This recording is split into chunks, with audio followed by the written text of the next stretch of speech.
ចូលមកព្រៃព្រំទល់ព្រៃសាគមហ្នឹងខាងនេះខាងដីជាបុរដ្ឋយើងនាំគ្នា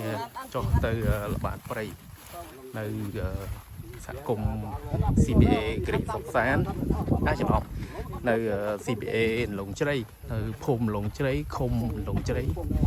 ស្រុកថ្លាបរវត្តខេត្តស្ទឹងត្រែងបាទនេះគឺចូលដល់ភូមិទល់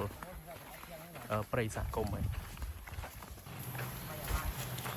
នៅក្នុងព្រៃសហគមន៍នេះខ្ញុំសង្កេតឃើញថាមាននៅព្រៃឈើច្រើនកាលពី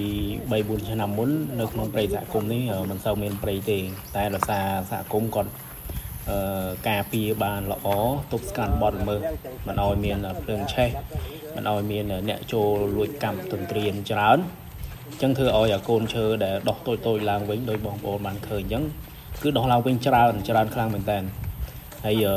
តាមរយៈដែលខ្ញុំចុះដើរសង្កេតមើលឃើញនេះខ្ញុំគិតថាបើសិនជា 3-4 ឆ្នាំតទៅមុខទៀតនៅតែការពារបានល្អអញ្ចឹងទៀតកូនឈើដើមឈើដុះទៅច្រើនថែមទៀតបាទហើយដូចផ្លូវដែលកំពុងដើរនេះកាលពីមុនគឺជាផ្លូវនៅក្នុងព្រៃយើងនៅមានសម្បូរផ្លែឈើព្រៃហ៎បងប្រជាពលរដ្ឋគាត់ចូលទៅកាប់ឈើអញ្ចឹងណាឥឡូវនេះក៏នៅមានមួយដែរនៅមានស្នាមប្រទេសបដែរតែបើតាមខ្ញុំសួរពីសហគមន៍គាត់បានប្រាប់ថាស្នាមប្រទេសហ្នឹងគឺជាប្រដ្ឋគាត់ចូលដើរកាប់ស្លឹកទ្រាំងយកទៅធ្វើជាគេដើរមកគេធ្វើមិនដឹងថាម្ដុំណាមានខ្មុំអត់ហើយនឹងមួយទៀតគាត់ចូលមកដោយថាអ្នកខ្លះគាត់ធ្វើផ្ទះធ្វើអីគាត់ស្នើសុំពីសហគមន៍អាហ្នឹងក៏ពួកគាត់អាចចូលមកកាប់បាទគេហៅថាដកហូតអនុផលព្រៃឈើអញ្ចឹងចាំទស្សនាភាពបន្តបាទខ្ញុំនឹងបង្ហាញបន្ថែមទៀតបាទ